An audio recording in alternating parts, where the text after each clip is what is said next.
Olá, tudo bem com vocês? Nós chegamos ao nosso programa número 28 desse estudo Refletindo Kardec, que trazemos sempre com o apoio, a colaboração, a divulgação da Sociedade Espírita Francisco de Assis, de Amparo aos Necessitados, a CEFAM, aqui da nossa cidade de Ponta Grossa.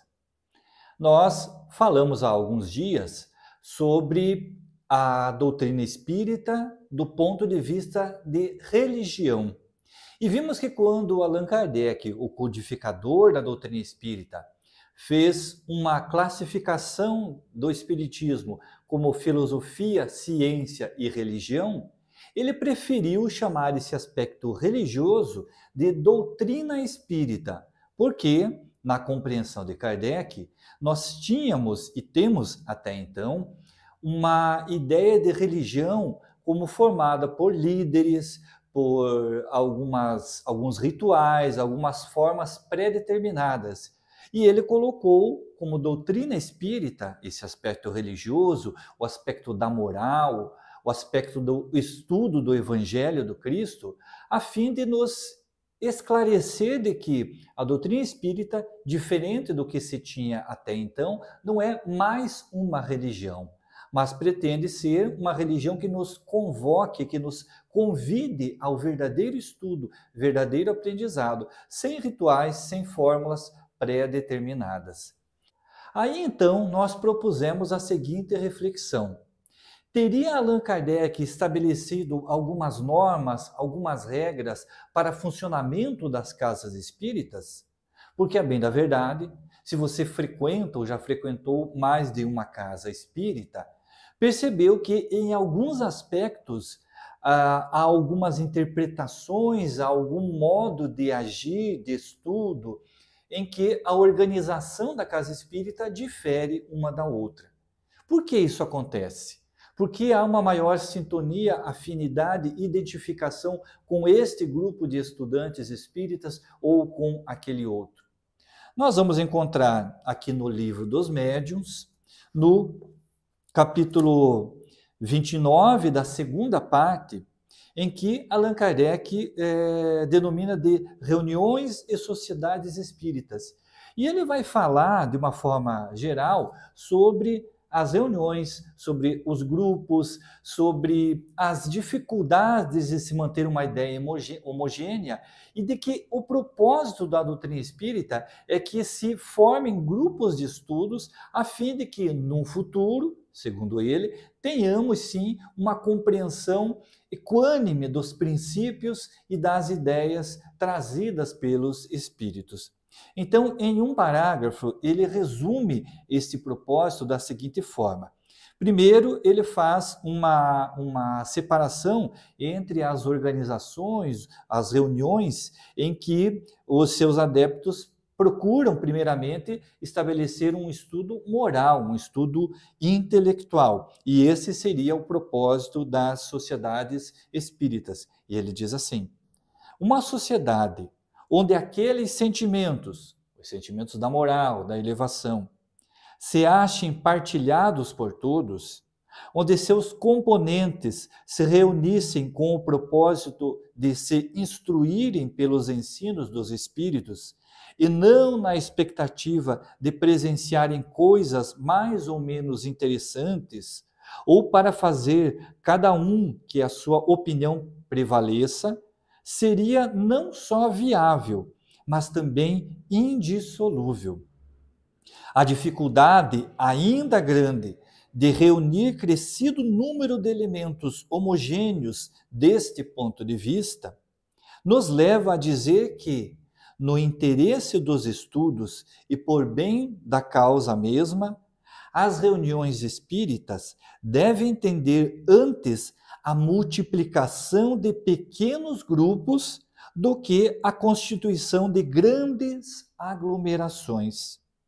Esses grupos, correspondendo-se entre si, visitando-se, permutando observações, podem, desde já, formar o núcleo da grande família espírita, que um dia consorciará todas as opiniões e unirá os homens por um único sentimento, o da fraternidade, trazendo o cunho da caridade cristã. Mais uma vez, a palavra fraternidade nos convidando à reflexão do propósito de nos reunirmos em família, em sociedade, em um planeta com tão diferentes características em cada uma dessas pequenas células. Dentro da nossa família, nós encontramos elementos diferentes em termos de opinião, em termos de formação, não só fisiológica, mas formação intelectual, em termos de sentimentos. E isso trazido numa condição macro vai se mostrar também no nosso país, na nossa cidade, no nosso estado, no nosso planeta. E essas comunidades, segundo Kardec, têm cada uma a sua compreensão a respeito de um ponto de vista. E ele diz que não seria interessante neste início, afinal de contas, a doutrina espírita, vinda de 1857, ainda é muito recente, ainda está crescendo e se formando e se espalhando entre os corações, entre as compreensões humanas. E nesse propósito, reunir-se um grande número de pessoas, como ele diz, num agrupamento para fins de estudo, poderia não ser tão proveitoso quanto a formação de pequenos grupos, que, ao contrário de se reunirem apenas por fins de curiosidade, por fins de observarem os fenômenos, por fim de apenas um interesse superficial, estivessem esses grupos reunidos por um fim de conhecimento, por um fim moral, por um fim de elevação mútua, cada um teriam as suas compreensões específicas sobre determinados pontos e, diz ele, visitando-se, reunindo-se, trocando essas informações, viriam, num futuro, a formar um grande grupo, a comunidade espírita. Mas ele destaca que, para que esse propósito seja atingido, é preciso que esses elementos que tão diferentes se mostram quando reunidos, e esses grupos, que por sua vez também se mostram diferentes, pois formados por esses elementos, precisam ter um propósito, o da fraternidade, que é o objetivo da caridade cristã. Ou seja, todos estudarmos o evangelho cristão sob o ponto de vista da doutrina espírita, ou ainda, com a luz da doutrina espírita, estudarmos o evangelho cristão. O fato é que, quando nós encontramos grupos espíritas, casas espíritas, pessoas que se dizem espíritas, com comportamentos, com expressões, com opiniões, às vezes tão diferentes, é a nossa tentativa de observar se essas opiniões diferentes se reúnem no mesmo propósito, que é o da fraternidade, o da elevação moral. Caso essas opiniões, esses grupos, essas pessoas estejam assim se comportando apenas por conta de uma observação do aspecto da curiosidade, do aspecto prático, e não aproveitando essa experiência do Espiritismo para um aperfeiçoamento moral, nós devemos entender que há ali, nesta pessoa, neste grupo, nesta organização, um equívoco quanto aos propósitos da doutrina espírita. Alguém, um grupo, uma casa, pode se denominar espírita, mas se não atender a esses princípios da moralidade, os princípios do verdadeiro evangelho do Cristo, não serão mais do que um grupo de estudiosos da espiritualidade, mas não verdadeiros espíritas. Vejam que aí nós temos um parâmetro para compreender a nós mesmos, se nós realmente somos verdadeiros espíritas, se nós estamos buscando esta condição de verdadeiro espírita, ou se estamos buscando a doutrina espírita apenas para satisfazer as nossas curiosidades, tentar saber o que fomos em encarnações pretéritas, tentar descobrir o que irá nos acontecer, tentar obter nas comunicações dos espíritos apenas informações fúteis, informações que não contribuirão para o nosso progresso, e não tirarmos aí um aproveitamento moral de todos esses ensinamentos. Isso também serve para observarmos aqueles que convivem, que partilham conosco do ensino, do estudo da doutrina, daqueles grupos e daquelas casas que frequentamos. Por que eu estou me identificando ou não me identificando com esse grupo?